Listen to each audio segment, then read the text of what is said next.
Se algum dos senhores telespectadores vier agora a Lisboa, aqui a descer a Avenida da Liberdade, nesta faixa da mão direita, vai encontrar uma surpresa. Imaginem que aqui no Alto da Avenida, um pouco antes da esquina com o Alexandre Colano, está nem mais nem menos que o nosso conhecido Luís de Camões. É uma estátua que todos nós já vimos em qualquer parte, mas não era aqui. Este era o Camões que estava no Largo de Camões à saída do Chiado.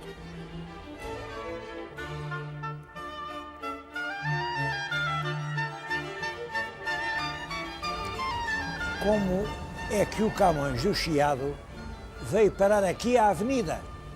Bom, isso é uma história que eu gosto de contar porque penso que é uma história exemplar.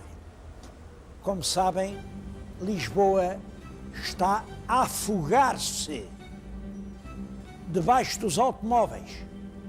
Há ruas onde já se não pode passar. Nestes últimos anos, o número de automóveis tem aumentado de uma maneira terrível. Já não há lugar para as pessoas. E há pessoas que têm um carro, dois carros, três carros. Portanto, o que a Câmara pode fazer é fazer parques de automóveis. Nesta altura está a fazer dois. Um é debaixo do antigo Largo do Camões. O outro é na Praça da Figueira. Bom, dois, isto vem-me à cabeça uma piada do próprio Camões. Tinham-lhe prometido meia dúzia de galinhas e depois mandaram-lhe metade de uma e ele agradeceu com um cartão que dizia: 5 galinhas e meia deve o senhor de Cascais. E a meia vinha cheia de apetite para as mais. Com estes dois parques que a Câmara está a fazer, fica-nos a dever só 5, pelo menos 7. São tantos quanto os pecados mortais. É essencial meter os automóveis em qualquer parte. De outra maneira, em breve, Lisboa transforma-se numa cidade absolutamente detestável, onde não é possível viver. Bom, mas para fazerem o parque lá no Largo do Camões, havia um problema, é que no meio do largo estava a estátua pesava muito, ela é de bronze, e portanto foi preciso desmontar a estátua cuidadosamente, peça a peça, e olhem, arrecaldá-la em qualquer lado. Penso que a Câmara Municipal fez muito bem em 3 coisas. Primeiro, em escavar ali e fazer um parque para automóveis. Parece que vai levar 250 automóveis. Bom, é o que pode, é o que lá cabe. Segundo, em preparar o futuro sem destruir o passado.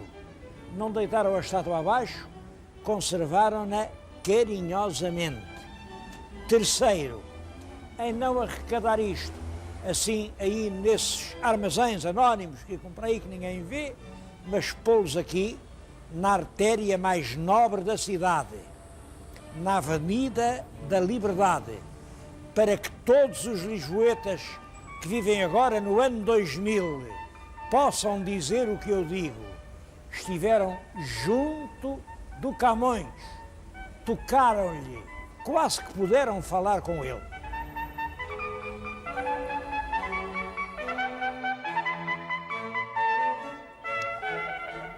E não só com Camões. O autor da estátua teve uma ideia curiosa.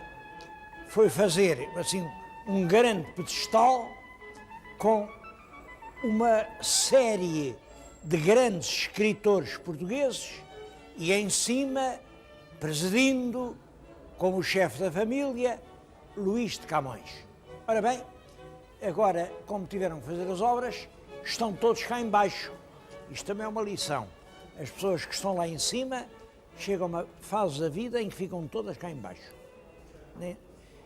E eu vou falar-lhes fazer um pequeno comentário sobre cada um dos grandes vultos literários que o escultor Vítor Bastos pôs à volta de Camões.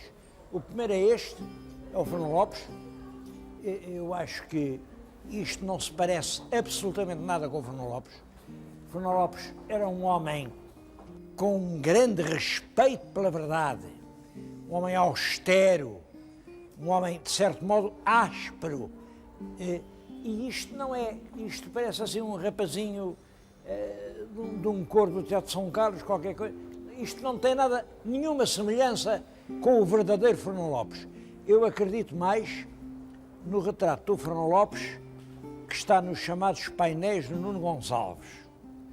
Um homem de meia idade, austero, íntegro, verídico. A propósito, queria dizer que Lisboa deve uma estátua a Fernão Lopes. O grande herói da epopeia de Fernão Lopes é Lisboa. Não julguem que é um fidalgo, que é um cavaleiro, que é um rei, que é um príncipe. Não. É o povo da cidade de Lisboa. E o povo de Lisboa parece que ainda não entendeu isso. Não há em Lisboa uma estátua a Fernão Lopes. Fernão Lopes nasceu ainda no século XIV, eu calculo que ali por 1380. Esta data é importante, 1380. Porquê? Porque ele descreve a Revolução de 83 e 85 como se tivesse lá estado.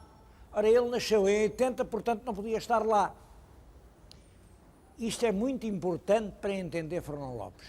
Ele não estava lá, mas ele tomou parte numa outra revolução. Na revolução que tentou pôr no poder o infante Dom Pedro, que apiou o poder de uma outra Leonor. É uma outra revolução que Fernão Lopes segue passo a passo. E toda a força, toda a emoção, aquelas lágrimas, aquela raiva, aquela atualidade que Fernão Lopes põe nas suas descrições, resultam de que ele descrevia a sua própria revolução. Meu querido telespectador, acredite nisto. Todos temos a nossa revolução e só conseguimos ser eloquentes quando estamos a falar dela. É ainda hoje considerado o principal escritor medieval português. Dizem que ele fez duas crónicas. A primeira parte da crónica de João I e a segunda parte da crónica de João I. A primeira parte começa com a morte de Condandeiro, a segunda parte é o grande livro que conta Aljubarrota, mas ele também fez a terceira parte. Aproveito este programa para dizer uma coisa que me parece extremamente importante. A terceira parte da crónica de Dom João I, a conquista de Ceuta, é da autoria de Fernão Lopes. Ela vem assinada por um outro homem, vem assinada pelo Zurara, mas os homens pequenos não são capazes de fazer coisas grandes. A conquista de Ceuta é a terceira tábua do genial tríptico, cujo autor é Fernão Lopes. Acho que é uma dívida que a Câmara tem de pagar quanto antes. Uma grande estátua ao grande historiador, ao grande cronista do heroísmo do povo de Lisboa.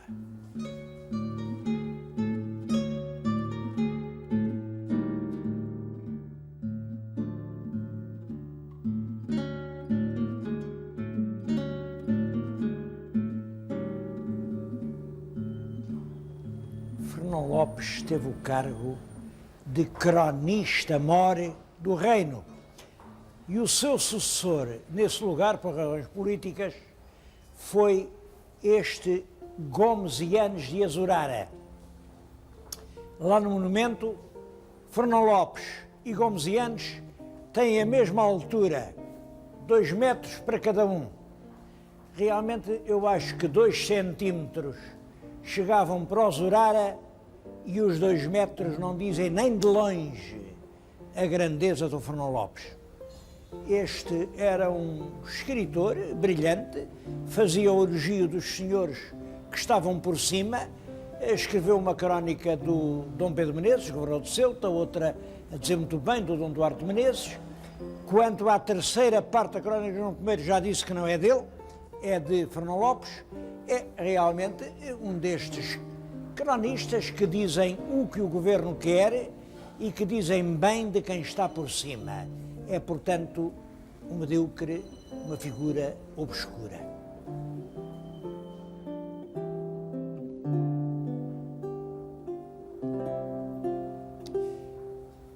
Na estátua de Camões há mais cronistas. Eu queria falar em especial deste, que é o Fernão Lopes de Castanheda. Era o Castanheda. Bom, a ideia que ficou ligada a este homem é a seguinte: tinha o defeito de só saber dizer a verdade. Imagina, naquela altura, ele só dizia a verdade. Começou a escrever uma história da conquista e descobrimento da Índia pelos portugueses. Os livros começaram a sair em 1551. Foram saindo volume a volume até 1561, mas ele morreu por essa altura, em 61, e os últimos livros já não saíram, porque havia fidalgos dos quais ele não dizia bem. E esses fidalgos eram já nessa altura pessoas muito importantes, fizeram pressão junto da corte e os últimos livros do Castanheda nunca foram publicados. Mas que diabo de mania é essa de dizer a verdade? A quem é que a verdade interessa?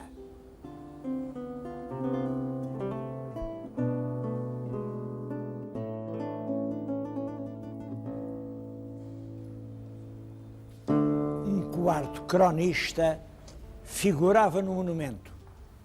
João de Barros está aqui e, ao contrário das outras estátuas que vimos até agora, é possível que esta tenha alguma semelhança com o verdadeiro João de Barros. João de Barros foi um homem muito importante já na sua vida, era feitor da Casa da Índia e era realmente um grande escritor. Este conseguia aliar a beleza do estilo ao rigor da verdade. É o autor das Décadas da Ásia, é já um homem fortemente impregnado pelo Renascimento, pelo latim. Este homem, de certo modo, é uma sombra de Tito Livio e é um bom representante da glória do quinhentismo português. Olhem, é ele quem descreve a saída do Vasco da Gama da Praia do Restelo, à qual ele chama a Praia das Lágrimas. É, sem dúvida, um dos grandes portugueses da época dos descobrimentos.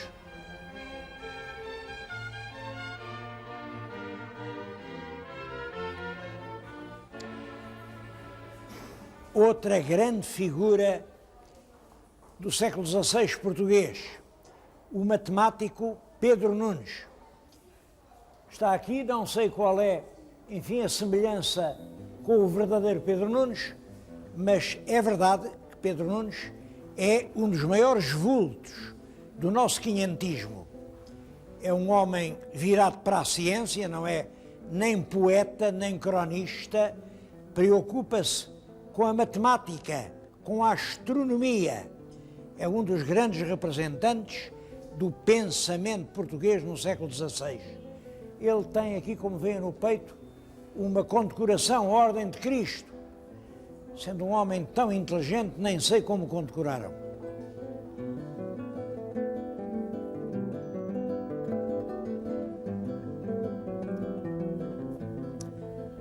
além dos 4 cronistas e do matemático, o escultor achou que devia incluir 3 poetas. 3 poetas que, na opinião dele, eram discípulos de Camões. Bom, os poetas são hoje nomes quase completamente esquecidos. É o Francisco de Sá Menezes, o Jerónimo Corte Real e o Vasco Mouzinho de Quevedo. Como sabem, nomes de segundo plano. E nós admiramos-nos como é que ele não incluiu neste leque de egrégios avós, porque a ideia era pôr à volta de Camões os maiores portugueses do século. Como é que ele não incluiu, por exemplo, o Gil Vicente? A propósito, e quando é que a Câmara de Lisboa faz uma estátua ao Gil Vicente? Olha, nem incluiu, por exemplo, o Gaspar Correia, que é um grande cronista, ou o Diogo do Couto, ou o Garcia de Rezende. Há figuras muito maiores que as representadas. Mas isto significa a ideia que os portugueses tinham, pelos meados do século, de quem eram os grandes nomes da nossa literatura. O monumento foi inaugurado em 1862. Estou a falar justamente diante da caixa de pedra. Isto era uma caixa de mármore. Está aqui a tampa que eu custa-me a pôr, porque realmente é pesadíssima. E dentro da caixa de mármore estava, diziam os jornais, uma caixa de prata. Vou tentar retirar a caixa de prata. Está aqui. E, como veem, ela não é de prata. Ela não é de prata. Ela, enfim, é qualquer metal. Estava prateado, mas isto não é prata. E aqui dentro estava o documento com a pena com que foi assinado o auto, estava o pergaminho já quase desfeito, e diziam os jornalistas que estavam as moedas do tempo. Os jornalistas se enganaram ou alguém levou as moedas. Quando chegaram aos alicerces, como veem, não havia lá moeda nenhuma. O que é importante é fixar que este período, 1862, é um período muito importante na história portuguesa. Portugal está a andar rapidamente para a frente. Estão a construir os caminhos de ferro um pouco por todo o país. É nesse ano, 62, é fundado o Banco Nacional Ultramarino. Pouco depois, em 65, é fundado o jornal O Diário de Notícias, que ainda hoje lemos. São publicadas as Odes Modernas, o grande livro que representa, enfim, as letras modernas em Portugal. Em 67, ano da inauguração da estátua, é publicado o Código Civil, que representa realmente a implantação definitiva do Estado e da sociedade burguesa em Portugal.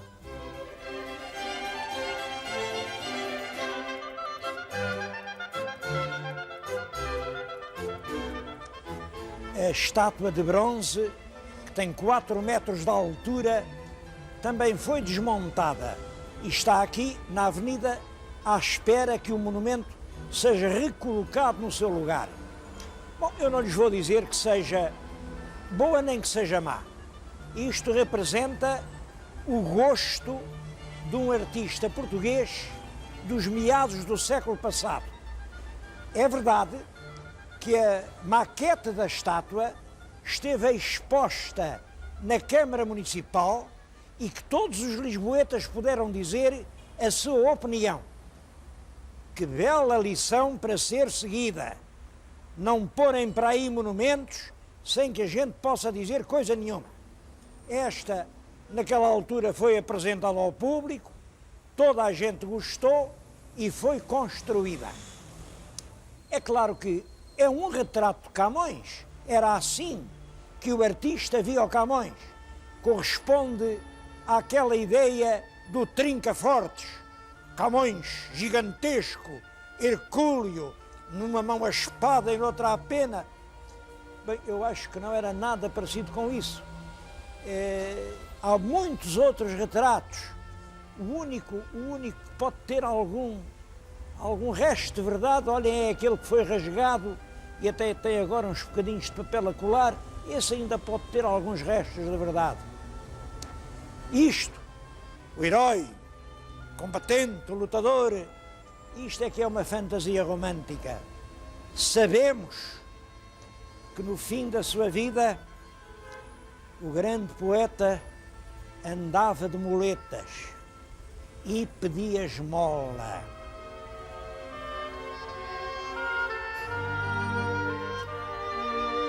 Na presença de Camões, eu não posso acabar sem dizer palavras dele.